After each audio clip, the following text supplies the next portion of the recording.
Guys आज हम चर्चा करेंगे जो कि पिछले वीडियोज में मैंने आप लोगों से पूछा था, जैसे जनहित याचिका इसके बारे में पूछा था। दूसरी बात दूतावास क्या होता है या फिर अपील करना ये किसे कहते हैं, इसके बारे में थोड़ा सा मुझे जो थोड़ा बहुत नॉलेज हुआ है मैं आपसे शेयर करती हूँ। और इसमें जो भी त्रुटियाँ हैं आप कृपया करके कमेंट बॉक्स में कमेंट करके उस त्रुटियों को बताएं।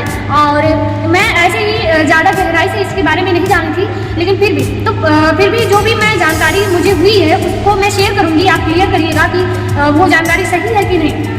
तो गाइस दूतावास क्या होता है, मैंने कहा था कि मैं न्यूज़पेपर पढ़ रही थी तो वहाँ पर लिखा था भारत में और नए दूतावास खुलेंगे, तो मुझे वहाँ समझ नहीं आया कि ये दूतावास क्या होता है। तो उसके बारे में अभी कल मैंने देखा तो मुझे पता चला कि ये दूतावास एक संस्था का नाम है या कहीं एक प्लेस है, एक स्थान है, और जहाँ से लोग अपने देश के क्रियाविधों या फिर कहीं की जो कार्य होता है उसका प्रतिनिधित्व करते हैं। हर देश में दूतावास होता है दूसरे देश का। दूतावास का मतलब जैसे भारत है अमेरिका, दो देश का हम एग्जाम्पल लें अगर, तो भारत का दूतावास अमेरिका में होगा और उसका मतलब अमेरिका में जो दूतावास है वहां से भारत के जो अधिकारी हैं अमेरिका में भारत की तरफ से जो भी कार्य हो रहे हैं उसका प्रतिनिधित्व करेंगे।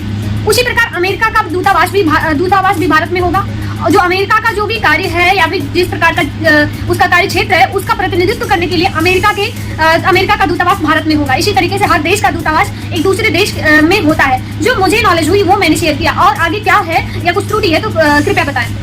दूसरी बात हम बात करते हैं कि अपील और जनहित याचिका का। तो मुझे जहां तक पता है वो अपील का मतलब अपना पक्ष लेना। जैसे अगर सरकार कोई फैसला सुनाया है या अगर न्यायालय कोई फैसला सुनाया है और आप उस फैसले से सहमत नहीं है तो आप क्या कर सकते हैं, अपने पक्ष में फैसला आप उसे अपील कर सकते हैं कि नहीं जो फैसला हुआ है वो गलत है। यानी कि अपील क्या होता है, दोबारा से अपने पक्ष में बातों को रखना, दोबारा से उस पर कार्रवाई करने के लिए अपील करना, ये चीज होता है अपील करना।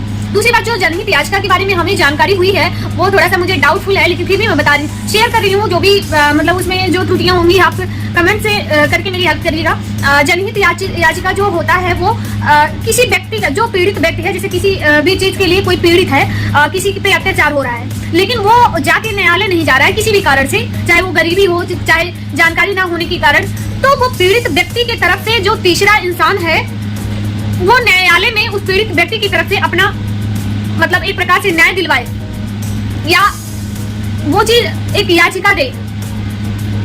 याचिका का मतलब अनुरोध होता है। अगर हम इसका शब्द का मीनिंग निकालें तो उस व्यक्ति की तरफ से जो तीसरा व्यक्ति है वो वहां पर अनुरोध करे न्यायालय में कि इसके साथ अत्याचार हो रहा है, इसे न्याय मिलने के लिए, तो इसे कहते हैं जनहित याचिका।